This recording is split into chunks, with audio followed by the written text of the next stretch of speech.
मुझे मेरे पुरोहित ने काले वस्त्र पहनने से मना किया है। बाबा जी, क्या कारण है?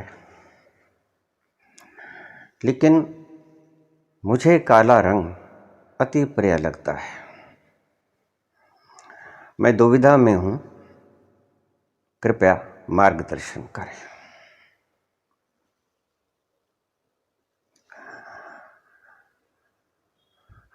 काला रंग आध्यात्म में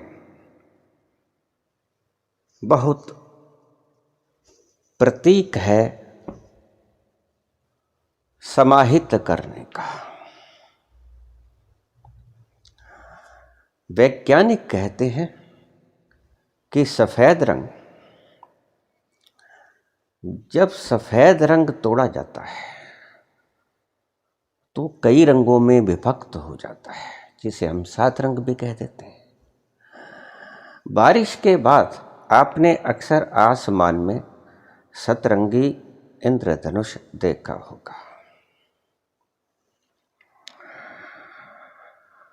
सफेद रंग अपने सभी गुणों को विकीर्ण कर देता है और काला रंग सभी रंगों को अपने भीतर चूस लेता है, बांटता कुछ नहीं, स्कैटर नहीं करता, बाहर कुछ नहीं फेंकता। सफेद रंग सब कुछ बाहर फेंक देता है, आत्मसात कुछ नहीं करता। इसलिए सूर्य की रोशनी, चंद्रमा की रोशनी हमें सभी कुछ प्रदान करती है। सूर्य की रोशनी ऊर्जा देती है। सूर्य की रोशनी पेड़ों को क्लोरोफिल बनाने में मदद करती है।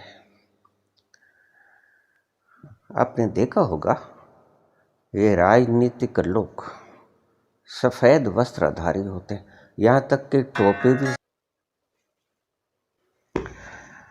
राजनीतिज्ञों का सफेद रंग के वस्त्र पहनने के पीछे एक वैज्ञानिक कारण था, जिनका उन्हें खुद भी पता नहीं। सफेद रंग का अर्थ है कि जो आप हमें दोगे, हम उसमें से रखेंगे कुछ नहीं, सब कुछ आपको ही बांट देंगे। जैसे सूर्य अपनी गर्मी से जहां जहां भी पानी पड़ा होता है, आपकी छत पे, समुद्र में, तालाब में, नदी में, दरिया में, कहीं भी कुछ हो, उसके वाष्प बना के बादलों में कन्वर्ट कर देता है और फिर जरा भी अपने पास नहीं रखता, सारे का सारा वापस लौटा देता है। इसका अर्थ ये था, राजनीतिज्ञों ने जो सफेद वस्त्र धारण किए, ऊपर से लेके नीचे तक धोती या पजामी, लंबा चोगा, सिर पे टोपी, इसका अर्थ ये था कि आपसे जो कर रूप में, दंड रूप में जो भी आपसे हम प्राप्त करेंगे, वो सारा आप पर ही खर्च कर देंगे। लेकिन क्या हुआ आज?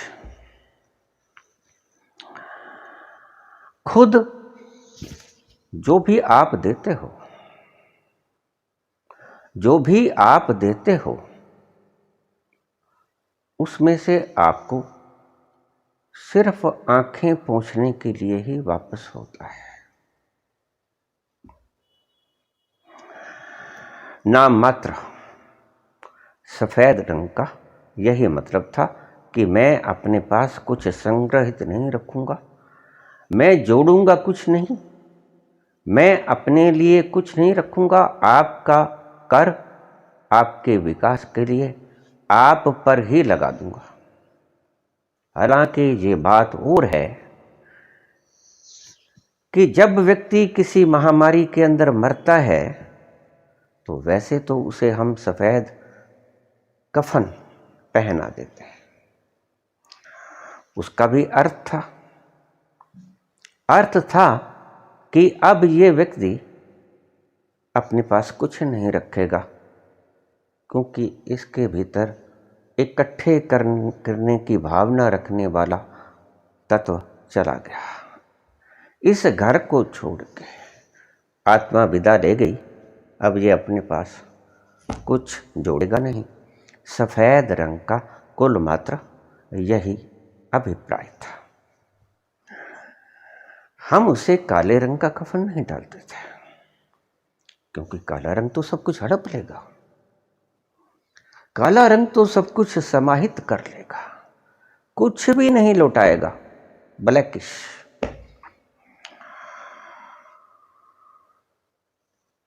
लेकिन बहुत गलत हुआ। जो कर के रूप में जनता से लिया गया वो खर्चा गया अपनी सुविधाओं के लिए। इनके तन का कपड़ा भी आपके कर से चुराए हुए पैसे में आता है। देखिए, मैं एक दिन एक राजनीतिक व्यक्ति से बोल रहा था कि बहुत सी सरकारें जीवन के लिए सामग्री और मरने के लिए कफन तक, दाह संस्कार तक की सामग्री उपलब्ध करवाती है। बाकी तो ईश्वर ने दे ही रखा है। लेकिन ये तो बहुत उल्टा हो गया। जो ईश्वर ने दे रखा है, ऑक्सीजन तक हम लोगों को नहीं दे पाते। और फिर बड़े दुख की बात है कि हम अपने लिए बड़े बड़े भव्य महल बनाने की योजनाएं बनाने में संलग्न रहते हैं, और जनता जिससे हम जन्म से लेकर मृत्यु तक कर के रूप में पैसा इस्तेमाल करते हैं, उगराहते हैं, वो हम अपने आलीशान बैठने की जगहें और रहने की भव्य महल उसार दिया करते हैं। अभी एक महल बन रहा है, गरीबों के ऊपर कफन बेच के ही कहूंगा, और मैं क्या कहूंगा, क्योंकि जो पैसा सरकार को आप कर के रूप में देते हो, सरकार वचनबद्ध होती है कि मैं वो आपके ऊपर ही खर्च कर दूंगा। सड़कें बनाऊंगा, पुल बनाऊंगा, आपकी जिंदगी को आसान बनाने के जितने भी रास्ते हैं, उनमें जो भी आपको ज़रूरत पड़ेगी मैं वक्त वक्त पे मुहैया कराता रहूँगा। लेकिन आज बदनसीबी की ये हालत है कि मृत व्यक्ति को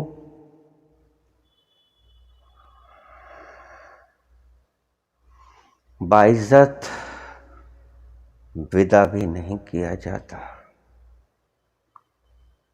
बस 4-6 इंच का गड्ढा खोदा और उसमें पटक दिया, चले गए। क्या करें? जब जीवित था करने के लिए काम नहीं था, तुमसे मुफ्त में पैसे नहीं मांग रहा था ये व्यक्ति, इसके पास खाने के लिए अन्न नहीं था, और ये अपना अन्न अपनी मेहनत से पैदा करना चाहता था। आप इसको मेहनत करना ना दे सके, आप इसको कारोबार न दे सके। इसीलिए मैं बहुत वर्षों से देख रहा हूँ, जितने प्राइम मिनिस्टर आए उन्होंने सभी ने हमारा शोषण किया। लालच बढ़ता ही गया, वो एक कहानी मैंने सुनी कि एक सेठ दूध पिया करता था, एक शेर दूध पिया करता था। उसमें से थोड़े दिन देखा नौकर ने कि सेठ एक शेर दूध पी लेता है, अगर मैं इसमें थोड़ा सा पानी मिला दूं और दूध खुद पी जाया करूं तो इसे क्या पता चलता है। इसके पास कोई मेजरमेंट तो है ही नहीं कि इसमें कितना पानी है, बस वो तो पी लेगा। तो पाव भर दूध निकालता और पौन किलो उसको दे देता। किसी ने शिकायत कर दी तो उसने एक दूसरा नौकर रख लिया कि भाई इसकी निगाह रखा करो। अब वो थोड़े दिन तो ठीक चला, फिर गठबंधन कर लिया। दोनों मिल गए कि भाई पाव पाव पी लिया करेंगे, क्या फर्क पड़ता है, पाव की जगह आधा शेर पानी डाल दिया करेंगे, इसको क्या पता चलता है। लेकिन दूसरे की भी शिकायत हो गई तो उसने तीसरा रख लिया कि इन दोनों का ख्याल रखना है। और तीसरा भी थोड़े दिनों में मिल गया और फिर एक पाव रह गया तो तीसरे की भी शिकायत हो गई। उसने कहा ये तो मुश्किल है। तीनों ही हेरा फेरी करने लगे, जबकि रखे तो मैंने चौकीदार थे, और ये तो खुद ही पीने लगे। और जब एक पाव दूध मिलने लगा सेठ को तो कमजोर भी होने लगा, हाथ पाव कांपने लगे, वृद्ध था। एक पाव दूध मिलने लगा तो उसे भी कुछ शक हुआ कि ये कुछ गड़बड़ है। उसने चौथा रख लिया। कुछ दिन ठीक रहा चौकीदार। तो उन तीनों ने मिलकर चौथे को भी गठबंधन में मिला लिया कि हम पाव पाव पी लिया करेंगे। तो सेठ के लिए क्या रहा, मालिक के लिए कुछ नहीं, मालिक आप हैं। By the people, to the people, for the people, from the people. सभी कुछ आपका है, आपके लिए है, आपके द्वारा है, आपके वास्ते है। ये सरकार की परिभाषा है। चौथा भी मिल गया, सारे चौकीदार इकट्ठे। इसीलिए तो एक दूसरे से गठबंधन तोड़ते नहीं कि जब तक चलती है चला लो। जब ये लोग तुम्हारी कॉलर पकड़ के, तुम तो नहीं उठोगे, हमें पता है। जब तुम्हारी कॉलर पकड़ के ये खींच लेंगे गद्दी से नीचे, तब तुम्हें होश आएगा। और यही कुछ होता है आखिर में। जब तानाशाह जनता का माल अपना समझने की गलती कर लेता है तो आखिर हिटलर को अपने अंतिम परिणाम भोगने ही होते हैं। उसी बैरक में जो हिटलर ने अपनी सुरक्षा के लिए बनाई थी, उसी बैरक में उसे खुद ही गोली का शिकार होकर मर जाना पड़ा। ये ऐसी बेहोशी है कि जब तक आपके पास रहती है तब तक आप जागते नहीं। बहुत विरले होते हैं जो कि इस बेहोशी को पीते हुए भी जागृत रहते हैं। कोई एक लाल बहादुर शास्त्री।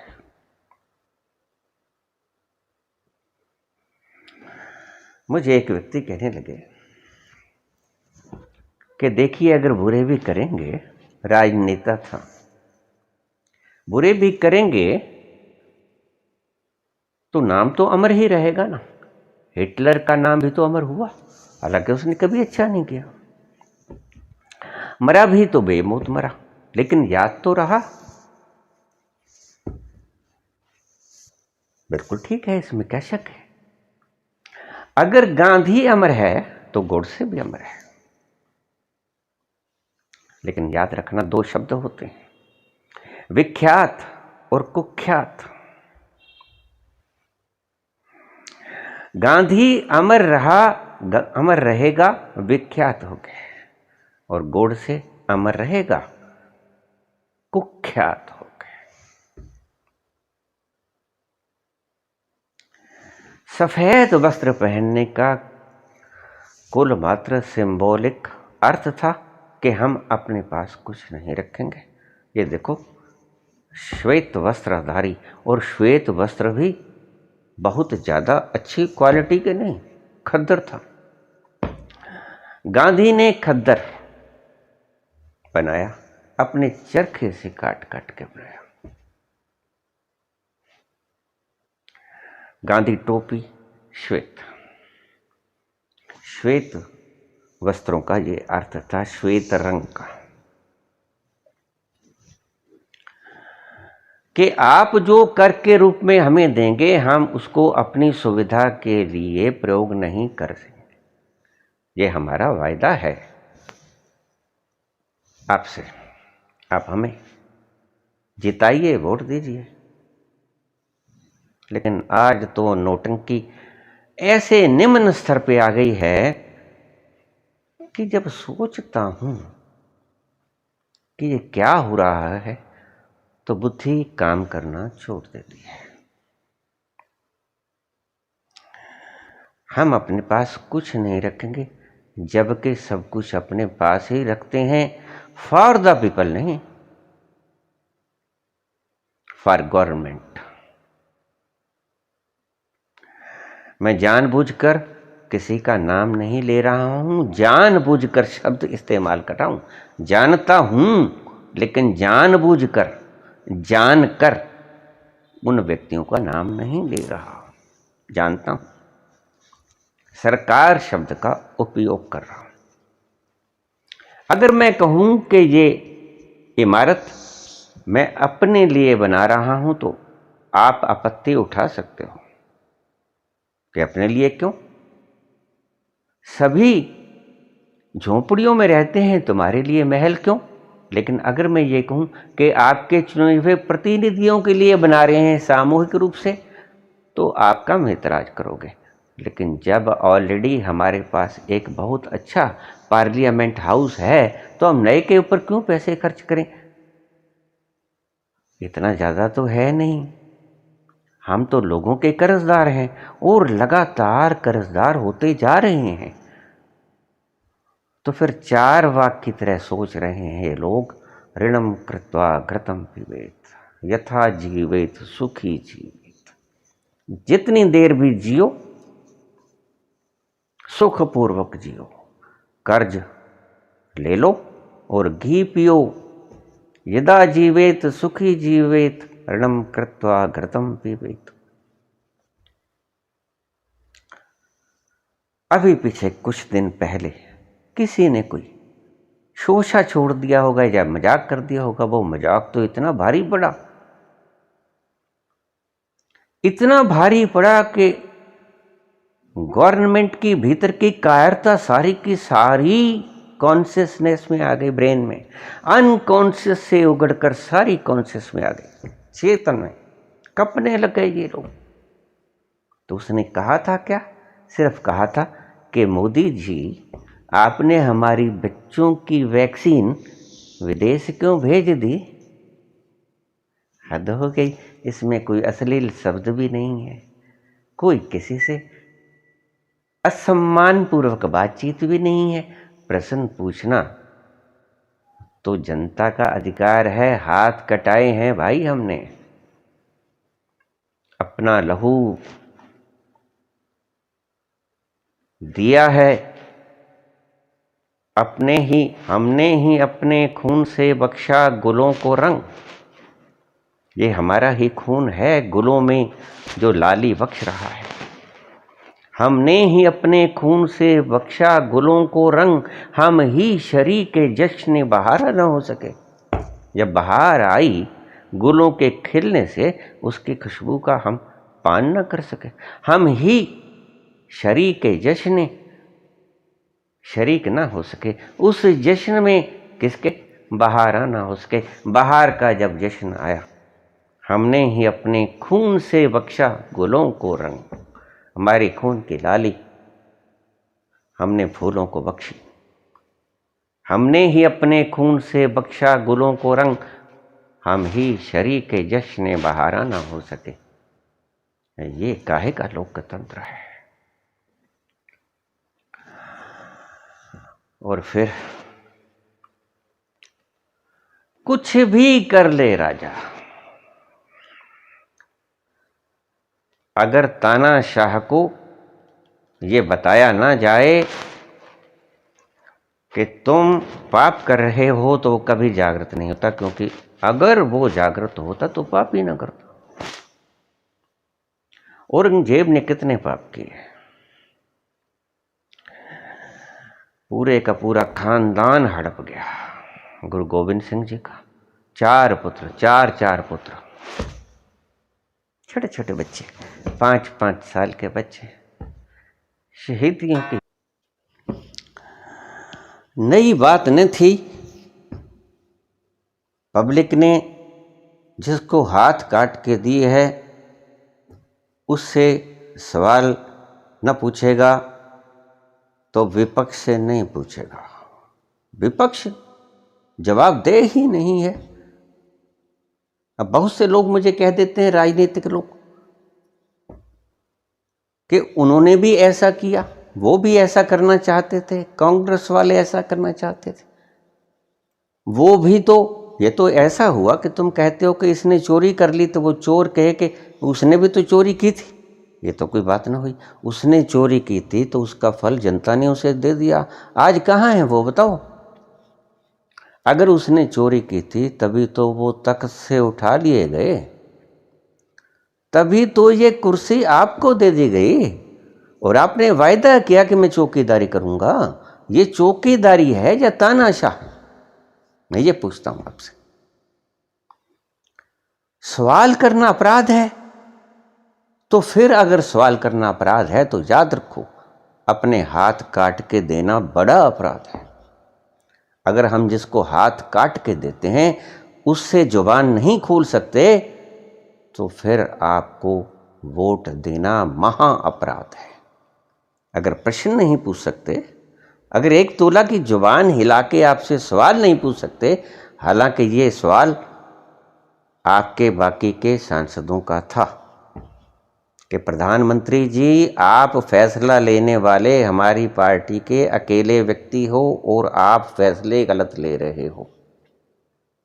उनको अपना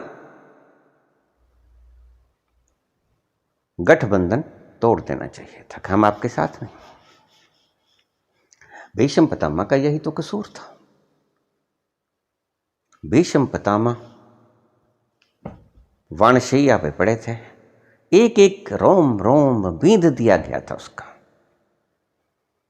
तो कृष्ण भगवान उससे मिलने गए तो भीष्म कहने लगे कि भगवान, मेरा क्या कसूर था? कृष्ण हंसे।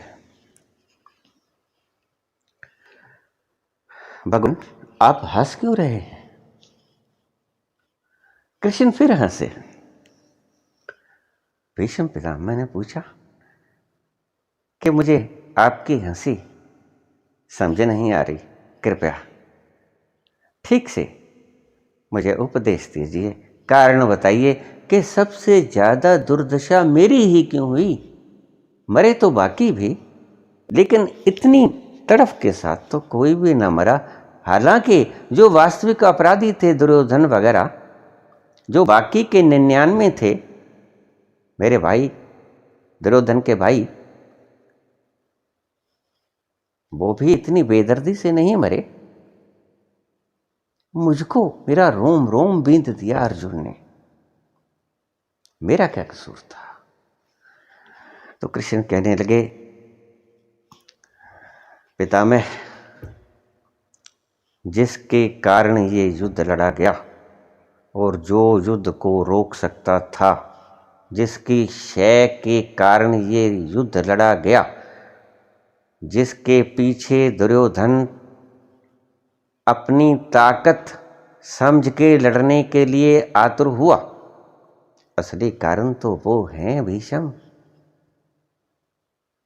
असली कारण तुम हो, द्रोणाचार्य हैं, धृतराष्ट्र।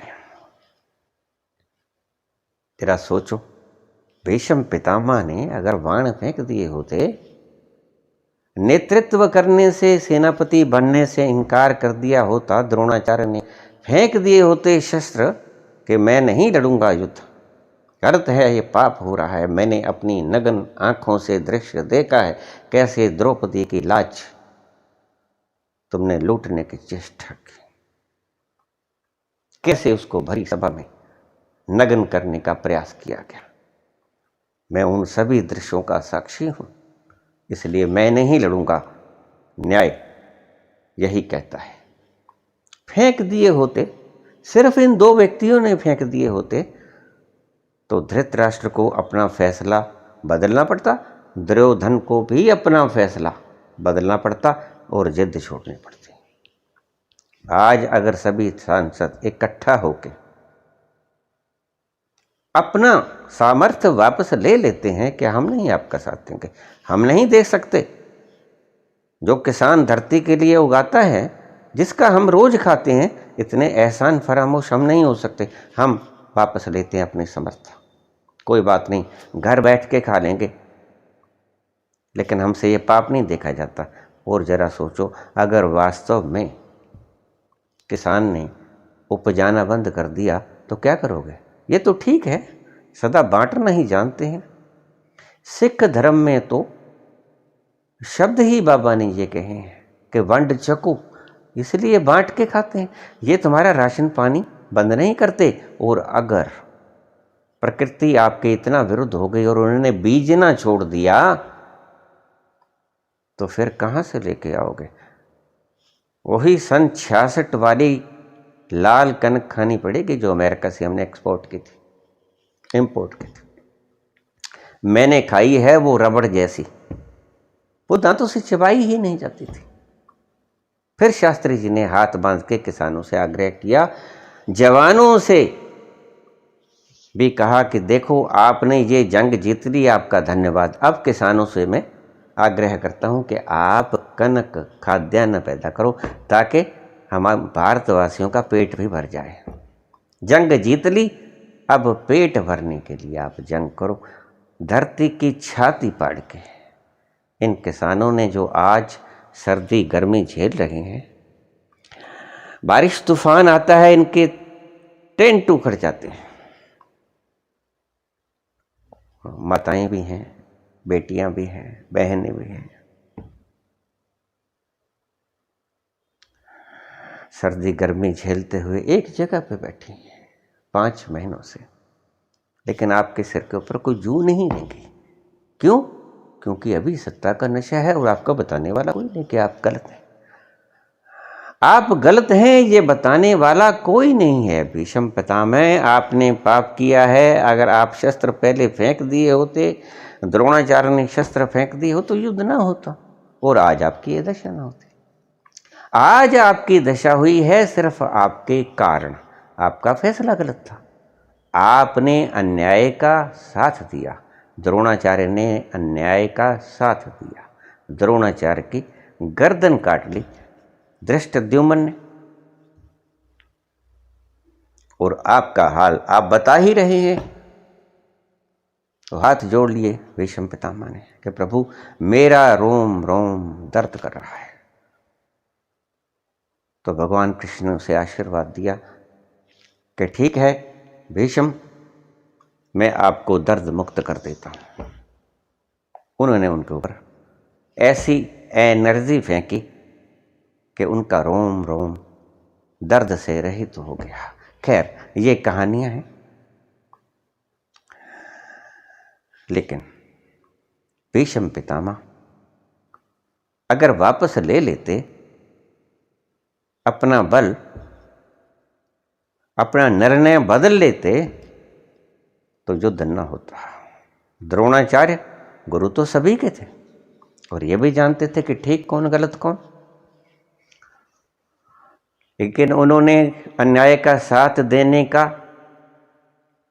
इच्छा रखी तो बीच में वो बिगड़े गए।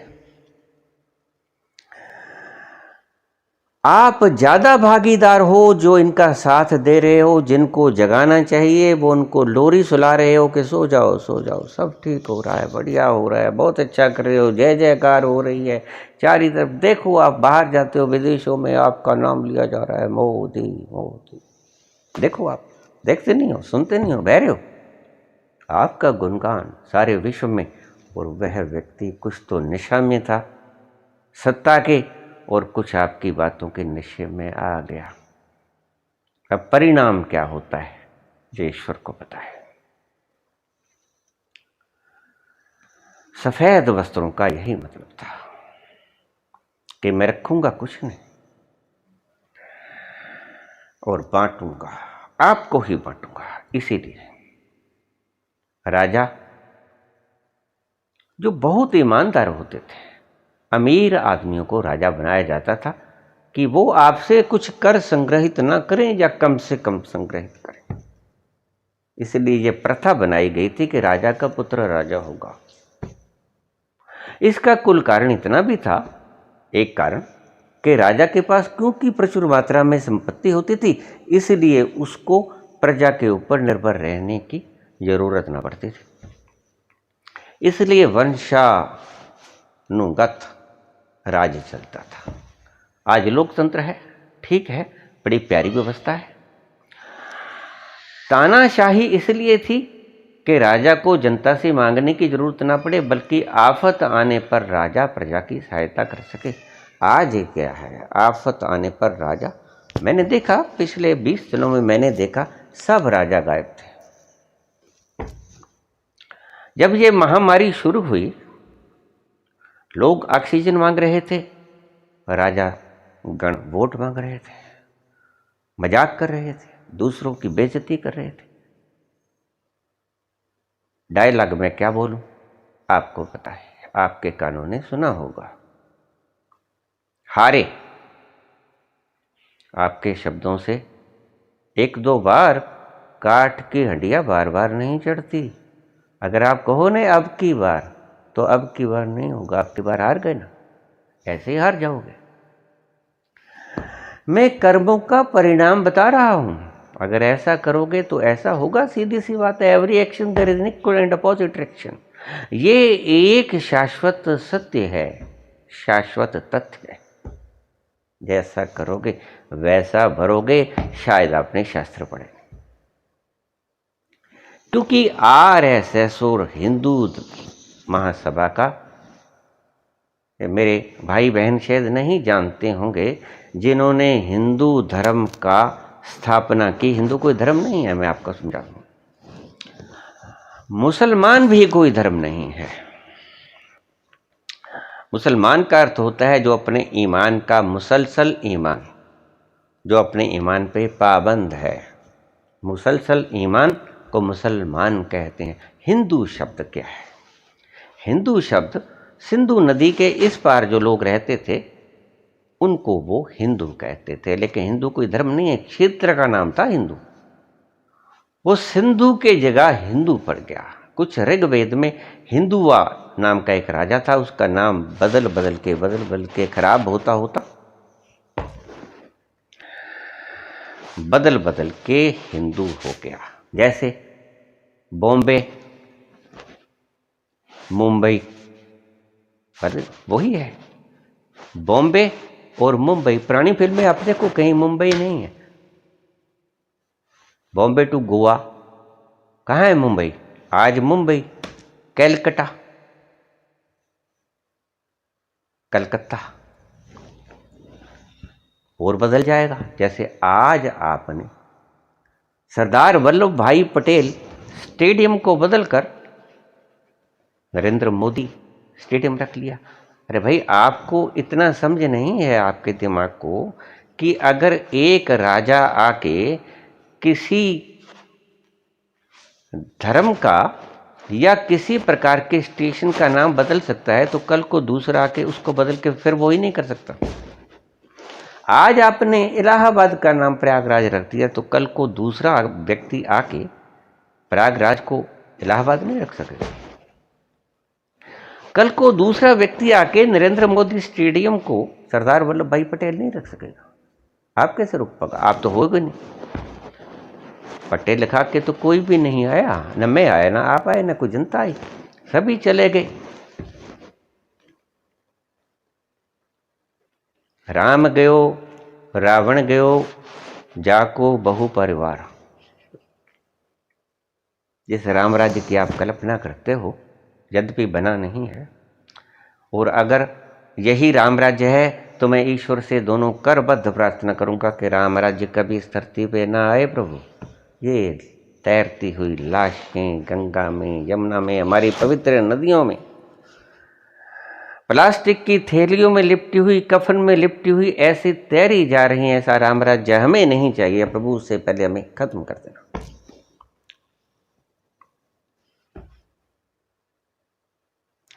राम गयो रावण गयो जाको बहु परिवार। रावण के बारे में कहा जाता है 1 लख पूत 1.25 लख नाती, जाके घर दिया ना बाती। राम गयो रावण गयो जाको बहु परिवार, कहे नानक फिर कुछ नहीं। ये समझ के आप शिथिर भवन, आलीशान भवन बना के खुश मत हो लेना, जरा भी साथ ना जाएगा, सब कुछ यहीं रह जाएगा। अरे मूर्ख मानव, ये शरीर भी यहीं रह जाएगा। ये जिसके ऊपर तुम इतना अभिमान करते हो, इसकी उपलब्धियों पे इतना उछलते कूदते हो गेंद की तरह, इसको उठाने के लिए 4 लोगों की जरूरत पड़ेगी। अकेले से ये भी उठ ना सकेगा। तुम इतने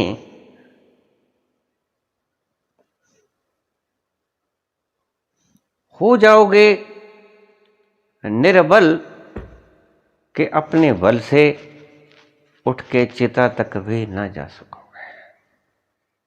दूसरे ही सहायता करेंगे इसके लिए। आप बात करते हो भव्य महलों की, कौन रहा है? बड़े से बड़े सिकंदर ने दुनिया जीत ली, रहा कुछ?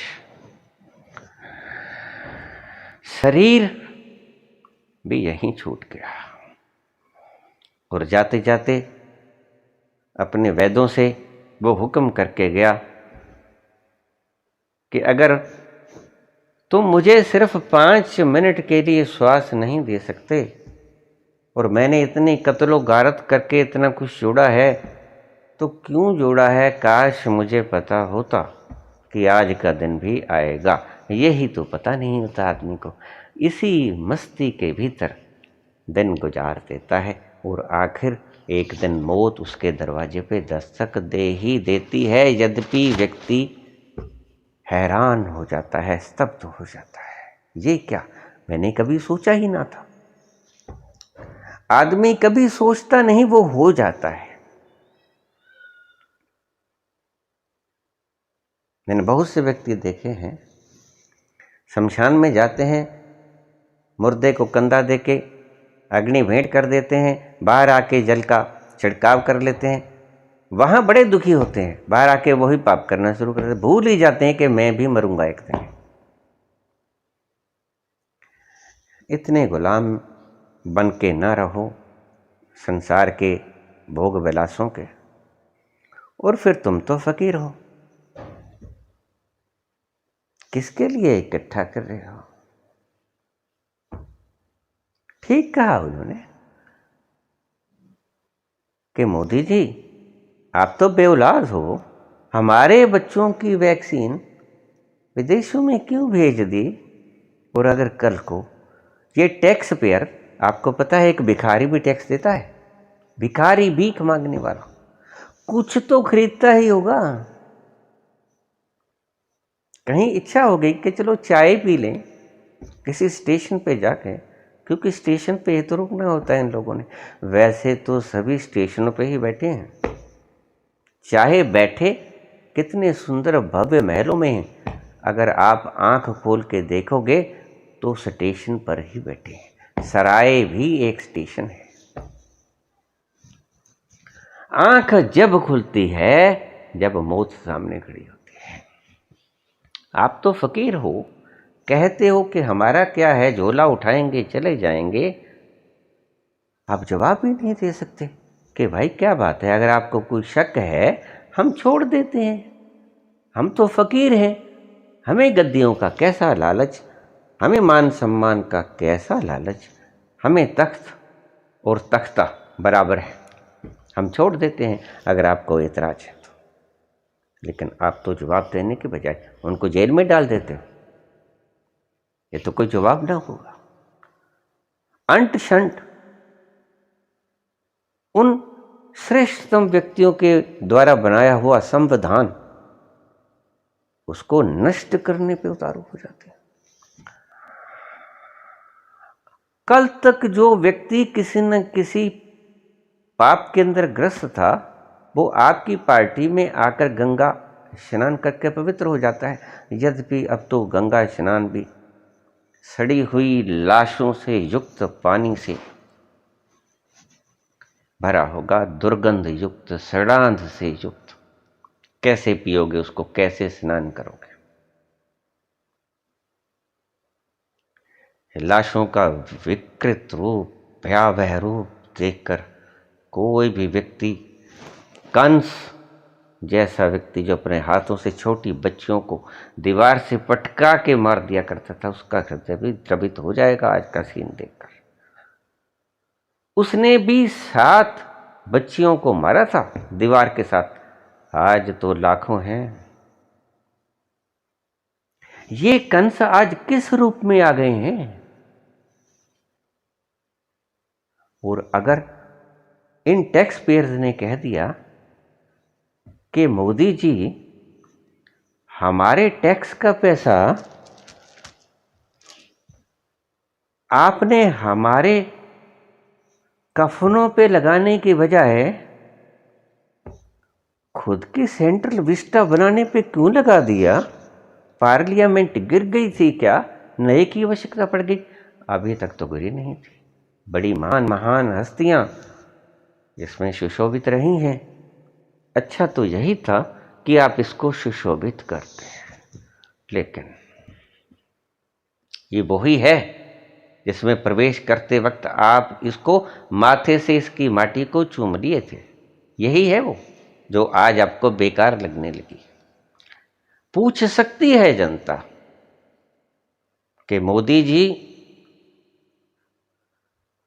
हमारे लोगों के कफन का पैसा आपने सेंट्रल विस्टा पे क्यों लगा दिया? और देखिए, वैक्सीनेशन बिल्कुल बात ठीक है। तुम उन 93 देशों के प्राइम मिनिस्टर नहीं हो, उन्होंने तुम्हें नहीं चुना है। जिन्होंने चुना है उनकी रक्षा का दायित्व सबसे पहले है। आपकी आंखें खोल दी अमेरिका ने जब उसने कहा कि पहले अमेरिका बिना विचारे जो करे सो पाछे पछताए, काम बिगाड़े अपनों जग में होत हंसाए। आज क्या हो रहा है? बिना सोचे समझे, या तो समझ लो कि आपने सोचा समझा है नहीं, या समझ लो कि सोचने समझने की आप में बुद्धि नहीं। कुछ भी समझ सकते हो, मैं फैसला कुछ नहीं करूंगा। आप फैसला कीजिए, आपके भीतर आत्मा है, ये तो मुझे पता है, क्योंकि सभी के भीतर होती है। आप कोई नए तो है नहीं। और जिस दिन आत्मा नहीं रहेगी उस दिन आप भी नहीं रहोगे। जिस दिन आत्मा ने छलांग लगा दी बाहर, उस दिन आपका शरीर भी धम से गिर जाएगा। सभी का गिर जाता है, ये तो एक शाश्वत सत्य है। अगर इन लोगों ने ये पूछना शुरू कर दिया कि मोदी जी इन लोगों को दफनाना क्यों पड़ा, क्या इन्होंने कभी टैक्स नहीं दिया था? हर आदमी टैक्स पेयर है, ये भूल मत जाना। सिर्फ इनकम टैक्स ही नहीं, आज तो तुमने ऑक्सीजन के ऊपर भी टैक्स लेना शुरू कर दिया है, वैक्सीनेशन के ऊपर भी टैक्स लेना शुरू कर दिया है।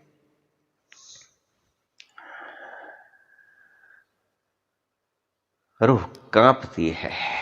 आज संभावित होने वाले भविष्य के विश्व गुरु की आज सोने की चिड़िया की दुर्गति देखकर हृदय छिद जाता है। अर्जुन के बाणों के समान जैसे भीष्म पितामह का शरीर छिदा था।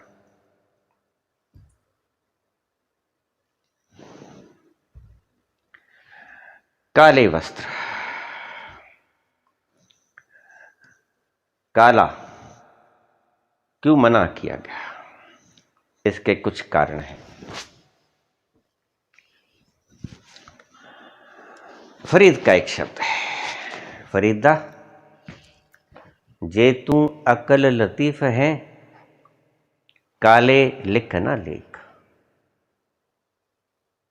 आपने देखा कि अगर हम दुष्कर्म करने वाले लुटेरे, चोर, पापी को गधे के ऊपर बैठा देते हैं तो उसका मुंह भी काला करते हैं और गले में चित्र भी डालते हैं, है ना? तो मुंह काला करने का अर्थ क्या है? काला कुछ नहीं देता, सब कुछ चूस लेता है। जैसे आज के राजनीतिज्ञ देते वेते कुछ नहीं, जुमलों के अलावा और फिर कह भी देते हैं। देखिए ये निडर लोग, जितने इनके शरीर फूले हुए हैं उतना ही इनका दिल भी फैला हुआ है और दिमाग भी ऐसा है कि शायद लाखों सालों तक यही बैठे रहे, चूड़े हुए जा रहे हैं। पंपिंग लगातार चल रही है, हवा भर रही है। देखिए चलना मुश्किल हो रहा है। ये मैराथन कैसे जीतेंगे? मैंने बाहर के प्राइम मिनिस्टर भी देखे हैं जो साइकिल पे चलते हैं, सुबह साइकिल से अपने पार्लियामेंट हाउस में जाते हैं, ऐसे हैं। लेकिन आज यहां तो ऐसा है कि एक सरपंच भी बन जाए तो सारी उम्र उसको पेंशन मिलती है। काहे की? क्या किया है इसने? जब तक काम किया है तब तक मिल जाएगा। आज एक आदमी दिहाड़ीदार आपके पास आज काम करता है तो आप आज का उसको पैसा दे देते हो, क्या कल के पैसे भी देते हो? लेकिन आप तो पीढ़ियों के लिए भी पैसे देते हो, बीमार हो जाए तो भी। और अगर आपके पास 10 साल कोई नौकर लगातार आपके पास नौकरी करता रहे तो उसको तब तक के पैसे मिलेंगे, उसके बाद आप कोई जिम्मेवार नहीं। ये क्यों? अव्यवस्था क्यों? जबकि संविधान के अनुसार भारत की संपत्ति सबका समान अधिकार है, समानता, सब समान है। फिर ये फर्क क्यों? ये असमानता क्यों?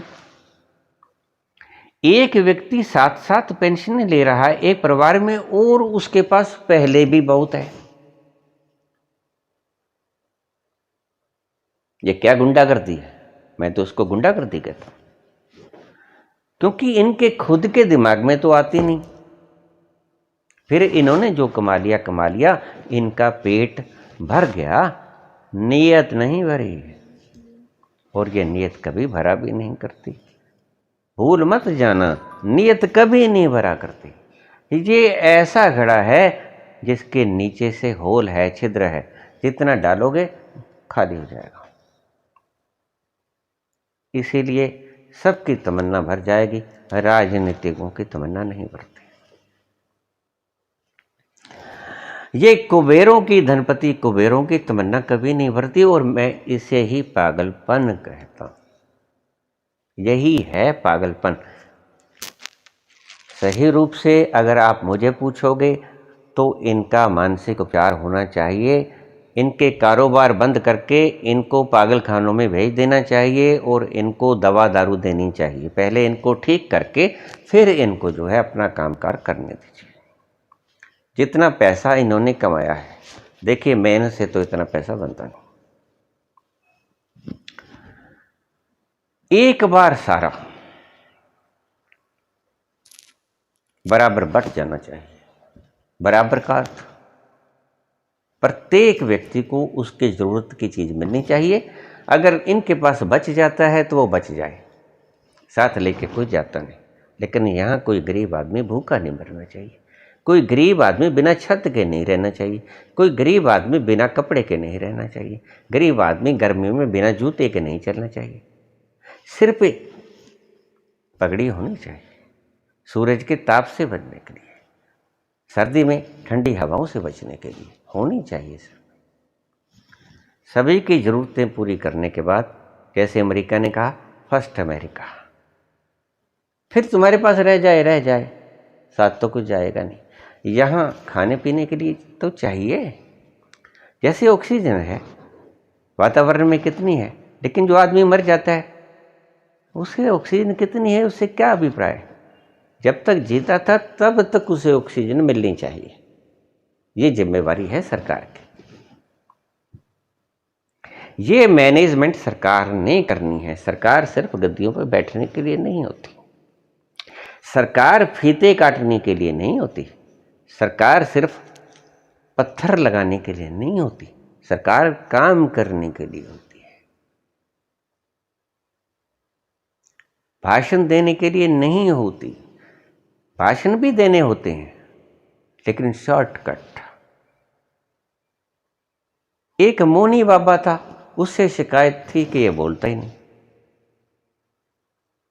और एक बोलू बाबा आ गया, उससे शिकायत है कि चुप ही नहीं होता।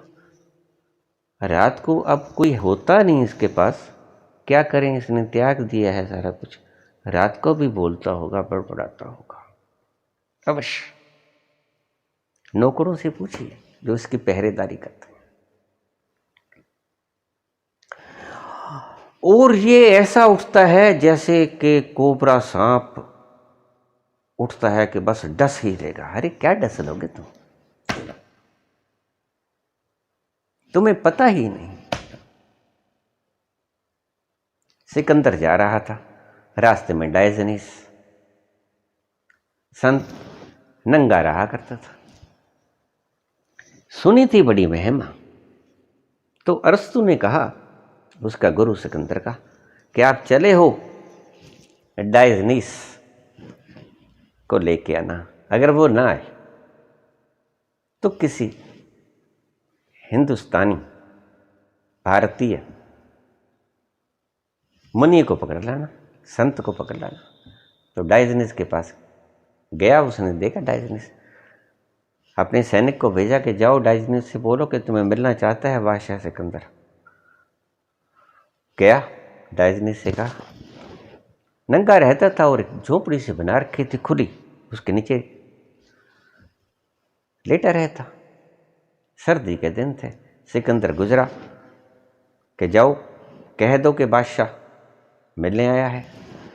वो सैनिक गया कि बादशाह सलामत आपसे मिलना चाहता है। तो डायजनीस बोला, मैं तो एक ही बादशाह को जानता हूं और उसे हर घड़ी निहारता हूं, ये दूसरा बादशाह कौन आ गया। उसने कहा, आप नहीं जानते हो। सिकंदर का क्रोध,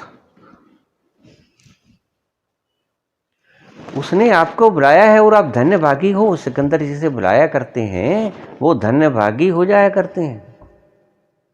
और तुम ऐसा जवाब मत दो, तुम्हारी दशा देखकर मुझे तरस आता है।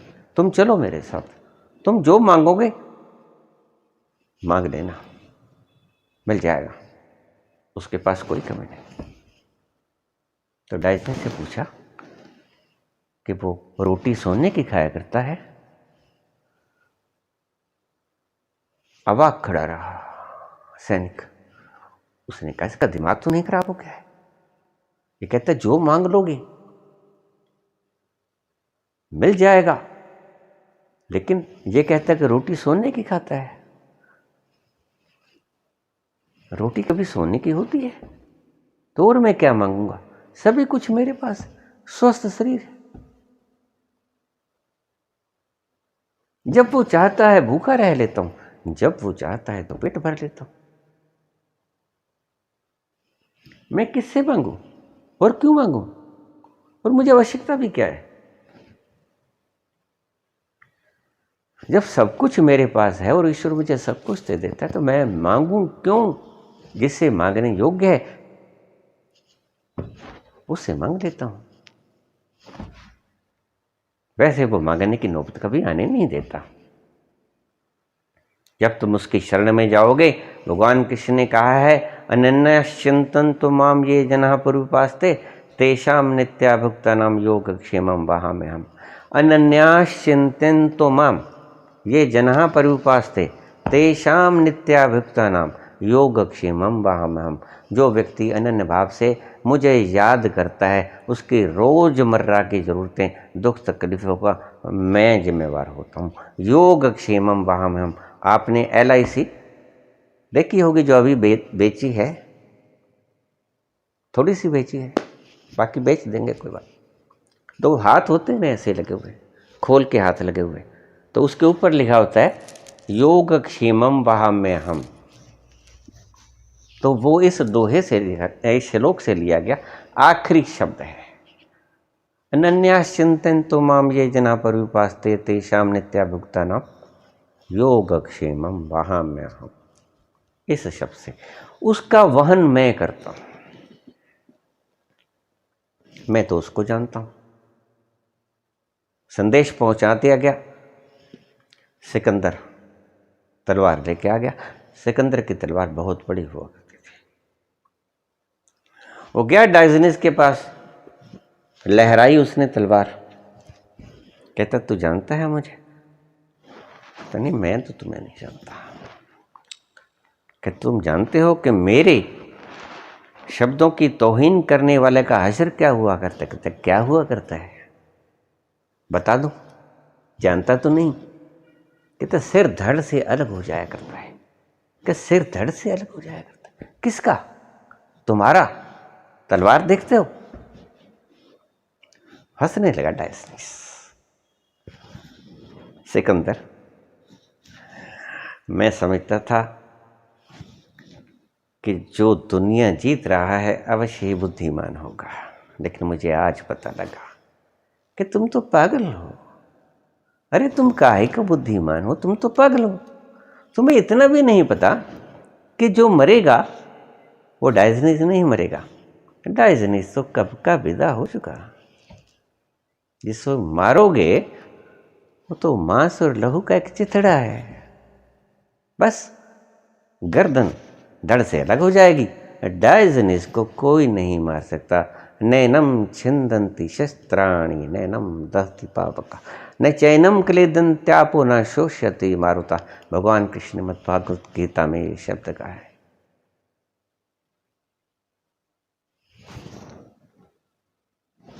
मैं नहीं मरूंगा, मैं ना मरूं, मरे संसार। और तुम कायर व्यक्तियों को मौत का डर तक के जेल में पटक दिया। क्या है पटक दिया? तो आगे कौन सा महल में बैठा था, और बैठा भी था तो कहीं तो बैठाओगे उसको। जेल में पटक देंगे, धारा ये लगा देंगे, लगाओ सारा संविधान की धारा इसके ऊपर लगा दो, फिर क्या हो जाएगा? मार दोगे आखिर में। लेकिन याद रखना, कृष्ण सही हैं और हम उसकी बात के ऊपर नमन करते हुए स्टैंप लगाते हैं। वो जो बोल रहे हैं एकदम 100% सत्य है। तुम मार ना पाओगे। मारने का डर ही दिखा के तुम व्यक्ति को व्यथित करते हो, और सही आदमी आपके मारने के डर से डरेगा नहीं। जो जानता है कि मैं हूं ही नहीं, इसने देख लिया कि शरीर मैं ही नहीं हूं, वो आपकी बातों से डरेगा क्यों? और अगर डर गया तो संत नहीं। दोनों ही बातें बराबर में हैं। जो आपके डर से डर गया, आपके मारने के भय से डर गया, वो आपके ये कागजी कार्रवाइयों से, धाराओं से तो वो डरेगा ही क्या। जो आपके सच में तलवार लेके खड़े हो जाओ, डरे गांधी। हालांकि 20 दिन पहले, 10 दिन पहले आपने बम भी गिराया था उसके ऊपर। उसके बाद पटेल ने कहा कि बापू आपकी जान को खतरा है, गार्ड ले लो। गांधी ने कहा नहीं, मैं गार्ड नहीं लूंगा। सामूहिक प्रार्थना सभा में किसी भी व्यक्ति के ऊपर पहरा लगाना गलत है। मैं गार्ड नहीं लूँगा, मैं सुरक्षा व्यवस्था नहीं लूँगा। जो भी व्यक्ति मेरे भजन में आना चाहेगा आ सकता है। उसने तलाशी लेने भी बंद कर दी। और महात्मा गांधी ने एक जगह कहा था कि अगर मैं मरते वक्त राम शब्द से अतिरिक्त कोई शब्द कह दूं तो मुझे महात्मा मत कहना। ये गांधी के शब्द बता रहा हूं आपको। अगर मरते वक्त मेरे मुंह में से राम के सिवा कोई शब्द निकल जाए तो मुझे महात्मा मत कहना। और अगर मैं चारपाई पे पड़ के बीमार होके मर जाऊं तो भी मुझे महात्मा न कहना। ये दो बातें कही थी और उस सत्य के पुजारी ने दोनों बातें सत्य कर दिखाई। और ध्यान रखना कि जो मौत से खुद डरता है वो ही दूसरे को मरने का डर दिखाया करता है। आपके ये मृत्यु के डर, आपके ये धाराओं के लगाने के डर प्रमाणित करते हैं कि आप इन धाराओं से डरते हो, आप मौत से डरते हो। आप दूसरे की स्थिति नहीं बखान कर रहे, आप अपनी स्व स्थिति बखान कर रहे हो कि तुम मरने से डरते हो। ये गुफाओं के अंदर एक आंख बंद करके ध्यान लगाना, समाधि लगाना, लोगों को मूर्ख बनाने के, जो जानते ही नहीं बेचारे।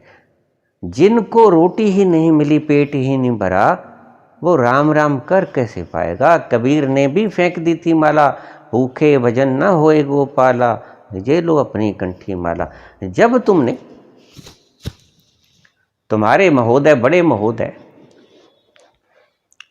उन्होंने ये कह रखा है कि गरीब को अगर तुम पेट भर दोगे तो कल के तुम्हारी जगह ले लेगा। अगर कल को तुम्हारे पास खिताब आ जाए, ताज आ जाए, तो इन गरीबों को बस इतना ही देना कि ये जिंदा रहें। ऐसी विचारधारा किसका कल्याण कर पाएगी? मानवता का कल्याण कर पाएगी? बाहर के मुल्कों में कोई हिंदू मुसलमान नहीं होता, सभी साइंटिस्ट रिसर्च कर रहे हैं। अभी कोविड आया, आपके कौन से साइंटिस्ट ने दवा इजाद की बताओ? सबसे ज़्यादा आबादी है यहाँ की। आप मान रहे हो कि चीन से 5 करोड़ कम है? कम नहीं है। चीन की आबादी से भारत की आबादी ज़्यादा है। आज 1 नंबर पे भारत है। कराओ जरा मर्दमशुमारी कराओ, आपको पता लगेगा। वैक्सीनेशन चाइना में तैयार होगी, उनकी खुद की बनाई हुई, लेकिन इंडिया के साइंटिस्टों को तो आपने राम राम करने में, मंदिर मस्जिद करने में, हिंदू मुसलमान करने में डाल दिया। उनकी शक्ति इन्वेंशंस पर खर्च ही नहीं होने देगी, तो यहाँ पर साइंटिस्ट पैदा कैसे होंगे? यहाँ पर साइंटिस्ट पैदा नहीं होते। गोबर खा रहे हैं, गौमूत्र पी रहे हैं, हमारा नेतृत्व करने वाले। और इन्होंने कभी ये नहीं समझा कि वैज्ञानिक रूप में लेबोरेटरी में इस चीज़ की जांच कर लें कि क्या वाकई कुछ होता है। मैंने टेस्ट किया तो मुझे मल के भीतर अजीब सी तरह के जानवर मिले। एक गऊ का मूत्र हमने टेस्ट किया, उसमें मैंने टीबी के कीटाणु पाए। अब हिसाब लगाइए, गौमूत्र अगर टीबी से युक्त होगी गऊ, तो शरीर तो उसको टीबी के कीटाणु को बाहर निकालेगा ना, तो तुम पी जाओगे उसको। ये क्या मजाक है? क्यों जनता को गुमराह कर, अपनी ही जनता को मारोगे? तुम साइंटिफिक रिसर्च में इनको सिद्ध करो।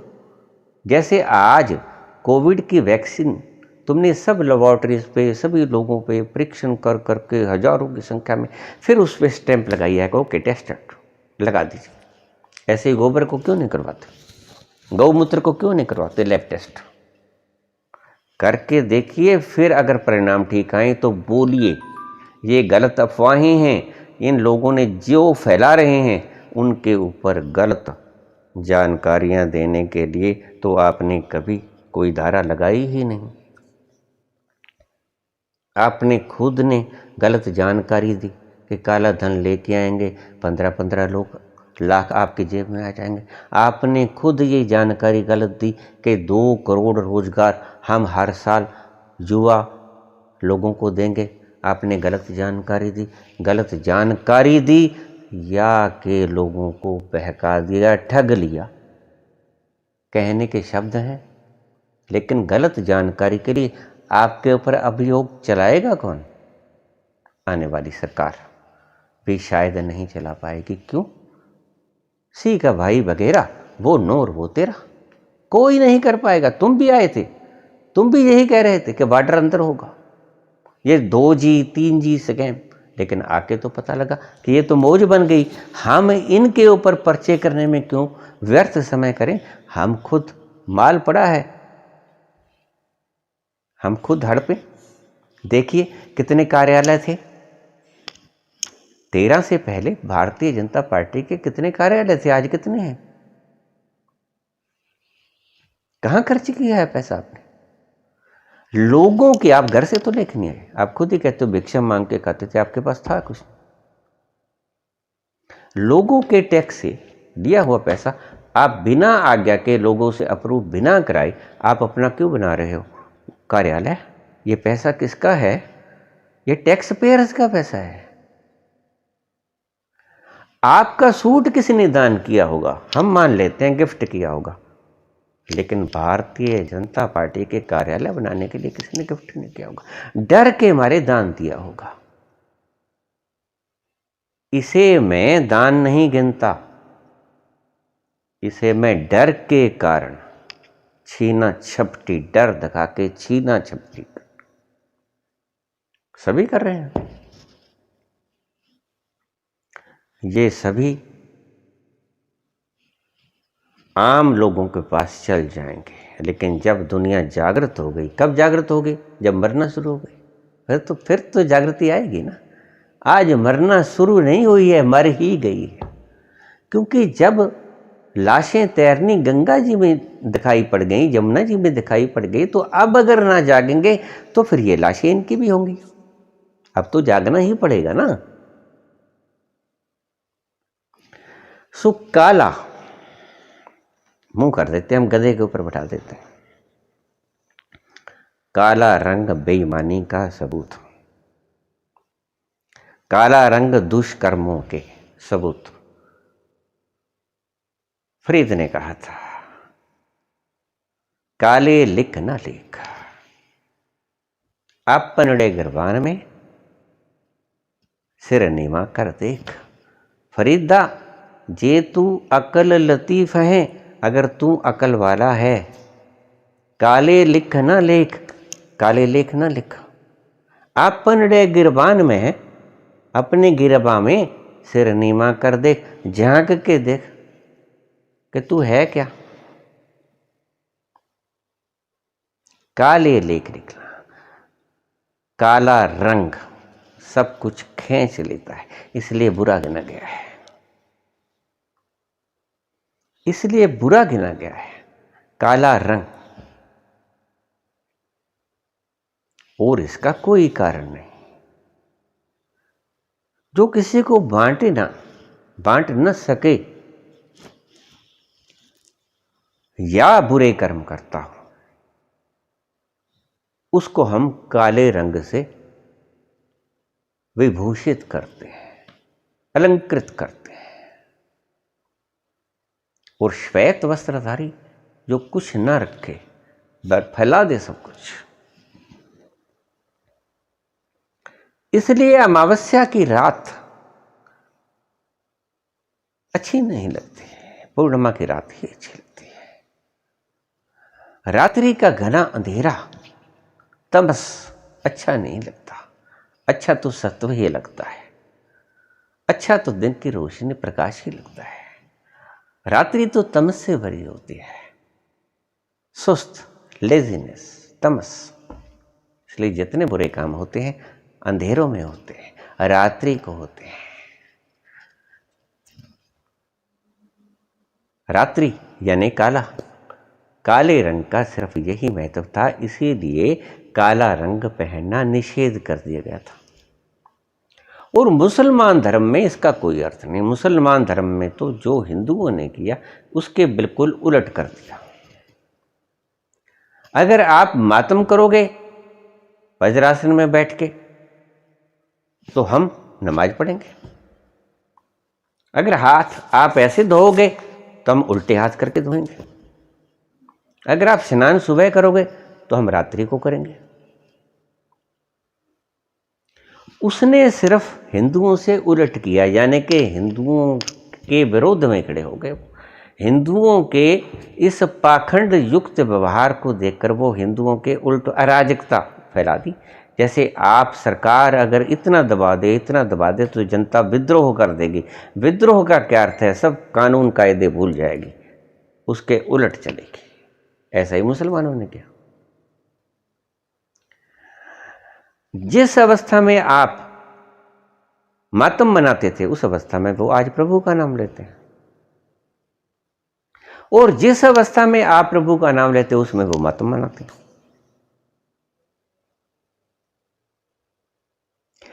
जिसे आप मांसाहार कहते हो उसका वो बलिदान देते हैं।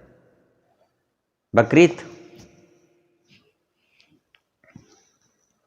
उन्होंने तुम्हारी परंपराओं से अराजक होकर तुम्हारे विरुद्ध किया।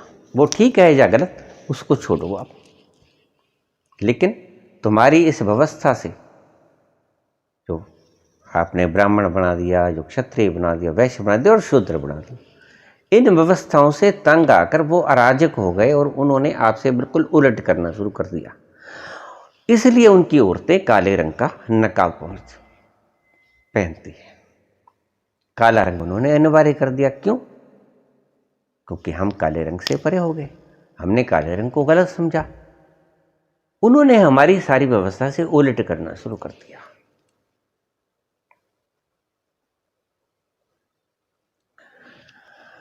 आपसे कहते को किसी पुरोहित ने बता दिया, चलो बता दिया होगा, क्योंकि पुरोहितों में दिमाग तो कम ही होते हैं। दिमाग कहाँ? जिसमें दिमाग है वो पुरोहित नहीं होगा। वो खुद की अन्वेषण करेगा, भीतर जाके देखेगा कि रंग की व्यवस्था क्या है। मैं आपसे बताता हूं, आप सभी रंग बार बार देखें पहन के, और जो रंग आपके मन को जचता बस वो पहनिए। उसका आध्यात्मिक कारण कुछ भी नहीं होता, सिर्फ उसका कर्मों का था कि काले कर्म कर रहे हैं, काले कपड़े पहन रखे, अच्छे कर्म कर रहे हैं, श्वेत वस्त्र धारक है, और रंगों से किसी चीज का कोई। कई व्यक्ति कलर ब्लाइंड होते हैं, जैसे फेसबुक का शायद मालिक है वो कलर ब्लाइंड है, उसको कुछ रंग नजर ही नहीं आते।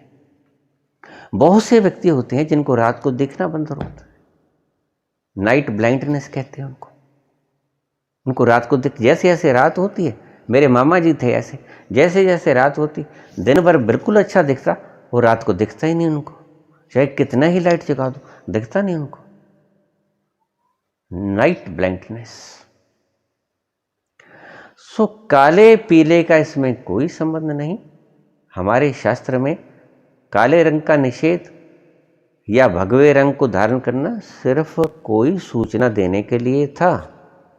भगवे वस्त्र पहनना, जैसे भगवान राम जब लक्ष्मण और सीता जी सहित वन गमन करने लगे तो उन्होंने भगवा वस्त्र धारण कर लिया, ये सन्यासी का रंग था। ये कलर की जो परंपरा है, रंग की परंपरा साइंटिफिक है, या ऐसा समझिए कि पहचानने के लिए बनाए गए एक रंग विशेष है। उनके अर्थ काफ़ी गहरे हो सकते हैं, वीडियो बहुत लंबी हो जाएगी, लेकिन किसी पुरोहित ने रोका है तो उसकी बात मत मानिए। सिर्फ उसका कारण यही था कि जैसे हम अपराधी को हथकड़ी पहना देते हैं कि पता चल जाए कि इसने कोई अपराध किया है, ऐसे ही बुरे काम करने वाले को हम काले वस्त्रों के द्वारा काला मुंह करके गधे के ऊपर बैठा के जुलूस निकालते थे। ऐसा सिर्फ पहचान के लिए था। सन्यासी को ऐसे वस्त्र पता चल जाए जैनियों में कुछ तो नग्न रहते हैं, वो दिगंबर होते हैं, वस्त्र ही नहीं पहनते। अब क्या करोगे उनका? दिगंबर कई श्वेतांबर है, वो श्वेत वस्त्रधारी है। सो आप वस्त्रों पे मत जाइए, आप सभी रंग के वस्त्र पहनिए। जो रंग आपकी आत्मा को जच जाए, जचेगा। देखना, आप सभी रंग, हर एक व्यक्ति का कोई ना कोई फेवरेट रंग होता है जो उसके ऊपर खिलता है। लोग भी कहते हैं कि ये रंग बहुत खिलता है आपके ऊपर और आपको भी पसंद आता है, वो रंग धारण कीजिए।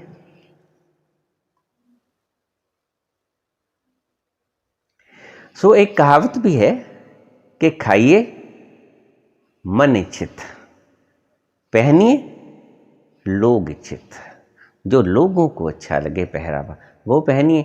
जिस रंग को पहन के आपकी आत्मा को तसल्ली हो जाती है, लोग भी कहते हैं कि आप बड़े फबते हो इस रंग में, वो पहनिए। चाहे पुरोहित ने कुछ भी बता दिया, वो रंग चाहे कोई भी हो, आपकी आत्मा को जचना चाहिए, देखने वाले को अच्छा लगना चाहिए। बस इस बात का ध्यान रखना। और रंगों का कोई भी हमारे शरीर पे प्रभाव, दुष्प्रभाव नहीं होता। इतना है कि गर्मी में अगर आप काला रंग डालोगे तो आपको स्नान बार बार करना पड़ेगा, क्योंकि वो खींचेगा सारी गर्मी को और आपका शरीर पसीना आएगा और आपको बार बार स्नान करना पड़ेगा। अगर आप ऐसा कर सकते हो तो काला रंग मजे से डाल सकते हो, लेकिन काला रंग पहन के देखिए वो गरमाइश देगा। सफ़ेद रंग पहन के देखिए गरमाइश नहीं देगा, क्योंकि वो सारी चीज़ स्कैटर कर देता है, सारी ऊष्मा को बाहर फेंक देता है। बस इसका कारण सिर्फ मात्र इतना है। भ्रम को त्यागिए, भ्रमों में मत पड़िए। बस एक बात का ध्यान रखना, अपने भीतर उतरने की चेष्टा करना। रंग कोई भी पहन लो। सूफी फकीर अक्सर काला रंग पहनते हैं, लेकिन अपने भीतर उतरते हैं, अपने भीतर जाते हैं और उस मुकाम को हासिल कर लेते हैं जहां भेदभाव मिट जाता है, काले और सफ़ेद का भेद मिट जाता है, वहां पहुंच जाते हैं। आप उसकी फिक्र करना। गैर कहने की तमन्ना उतर गई, गैर कहने की तमन्ना उतर गई, जब से अपना मुकाम देखा है, जब से अपना मुकाम देखा है कि मैं हूं कौन। मैं अपने तल पे पहुंच नहीं जाता जब तक अपना मुकाम नहीं छू लेता, तब तक गैर है, ये मैं हूँ, ये मेरा है, ये दूसरे का है, ये गैर है, ये भावना बनी रहती है। अपने भीतर उतरना शुरू होइए और उस जगह पे पहुँच जाइए जहाँ गैर कहना असंभव हो जाए। गैर कहने की तमन्ना उतर गई जब से अपना मुकाम देखा है। धन्यवाद।